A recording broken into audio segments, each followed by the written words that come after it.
Alright, welcome back to Let's Play The Legend of Zelda: A Link to Past. I am EXO Arthur, and I am here with Caboose478, and something you should know about this video is that I finally started taking over playing for a little bit. We decided that we're going to split it up into increments of about 4 videos apiece of which we play, and we'll both still narrate, but we're just going to switch on and off, so not one person is playing the whole time. This is just me kind of feeling out some of the stuff for a little bit. Right here there was an error. Like I said in the other videos, there's an emulator, and we pressed a button that turned on transparency, so the floor kind of went away. We had to figure that out real quick, but not to worry, we're back, and everything's fine. This dungeon isn't exactly too challenging. Right here is just simple, like run and gun. Well, not run and gun, but it's just kind of making your way through. I'm gonna pick up a treasure chest with some rupees, and then we'll continue on into the dungeon. Alright, so basically you pick up 100 rupees, proving that the entire time that I took to do that mini puzzle was completely pointless. Alright, so I'm just gonna go up, and yeah, take the left. There's 2 doors. I'm going to the right in this one. Like I said, I'm just kind of feeling things out, and there's some enemies that you can fight in this other room. So I'm just getting down the controls here for a second, and you don't actually have to fight anybody in this room. I'm gonna fight some of them though. So yeah, big key on the enemies in this. Those skeletons. With just the sword alone, they're kind of annoying to fight because you have to back them into a corner because they jump away from you.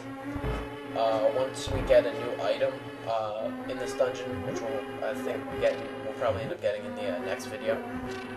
Once you get the item, they're a lot easier to kill, but for now you just kind of gotta force them into a corner. Alright, pot number 3, pot number 4. Alright, every other pot besides the one in the very center. Also with the other enemy, that enemy that you just saw, that's invincible as far as I know, to my knowledge.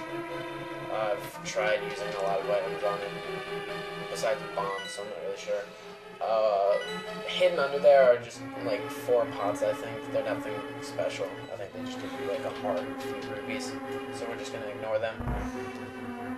We're gonna go up here and take this door, and apparently it turns out we didn't have to go into that room at all.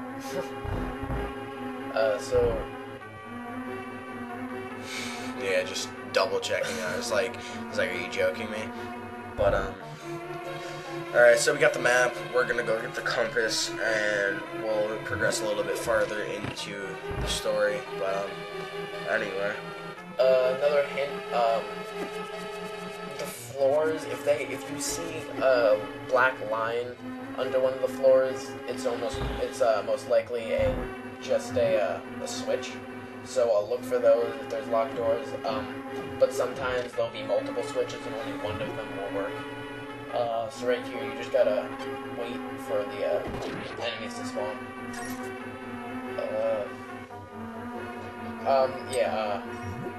It's also a lot easier to beat these guys if you just throw pots at them, actually. But yeah, I don't know. Hopefully we can start getting some videos up. I've just been doing some stuff. Yesterday I saw Inglourious Basterds, and you know what? That movie was I don't think it was as good as everybody said that it was gonna be, but it was still pretty entertaining. Not something that I would like say, oh, don't go see this because it sucks or anything. But like people are saying it's like 10 out of 10, 9 out of 10. You know what?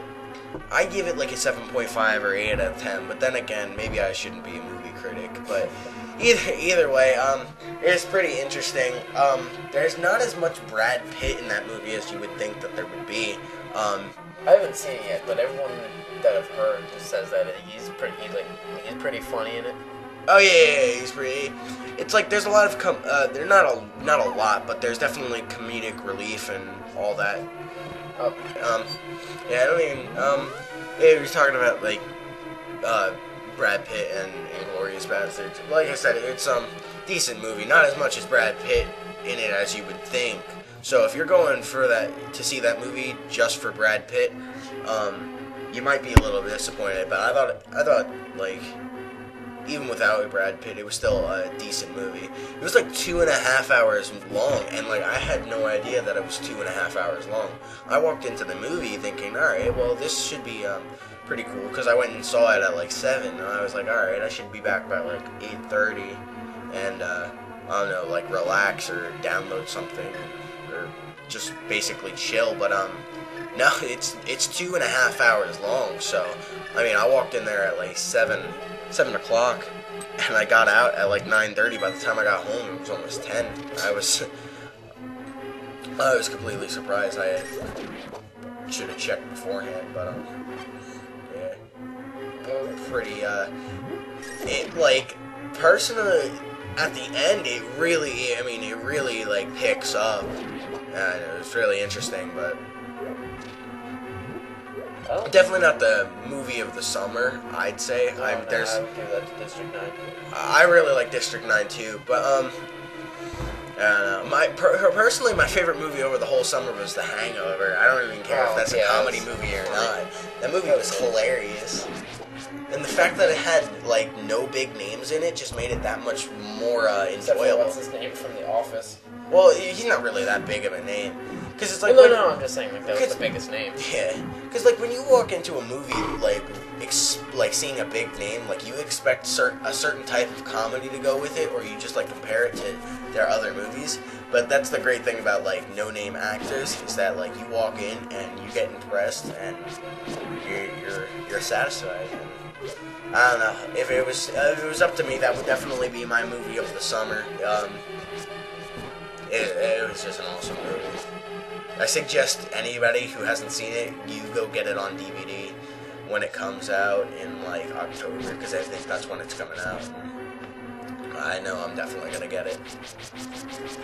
Anyway, that's for the credits with the that pictures. was. If you haven't seen it, you won't know what we're talking about until you see it. But the credits are probably one of the funniest parts in the movie. Anyway, so you. Alright, I better not die again.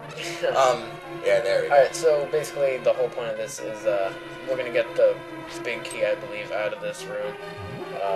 And you just have to kill all the enemies, except for the invincible ones, and then as soon as you kill the enemies, the switch they're guarding is a switch. Yeah, well, basically you unlock the big key, and now you can go into the bigger doors and unlock chests that require a big key. So, cool there. I'm just running like a bitch right now, trying to not get hit. But, yeah, this, the big key will help us progress through the rest of the dungeon. There shouldn't be that much. We might be able to clear it in the next video. It might be 2 videos, but I doubt it. Yeah, we're gonna get the bow in the next video, I believe, because that's what that huge chest is. And down here is fairies and stuff. Getting some fairies. Alright, we'll see you in episode 6. This is Cooper Ninja Bros. See ya. Alright, bye.